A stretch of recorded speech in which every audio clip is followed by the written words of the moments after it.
যদি আল্লাহ রাব্বুল আলামিন আপনাকে খাস করে কোনো সত্য স্বপ্ন দেখান বা কোনো কারামত দেন বা স্পেশাল কিছু যেটা আপনি সবার মধ্যে পাচ্ছেন না, তাহলে সবার সামনে এটা বলার কোনো প্রয়োজন নেই।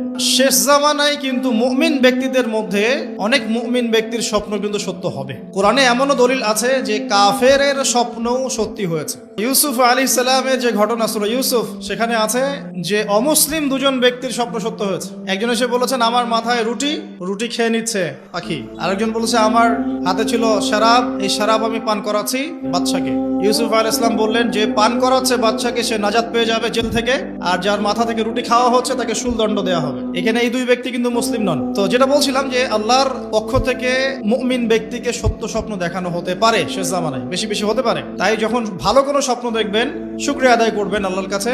খারাপ স্বপ্ন দেখলে কাউকে বলতে যাবেন না, বরং 2 রাকাত নামাজ পড়ে আল্লাহর কাছে আশ্রয় চাইবেন। আল্লাহ, আমি এই খারাপ স্বপ্ন দেখেছি, এর থেকে তোমার কাছে আমি আশ্রয় প্রার্থনা করি।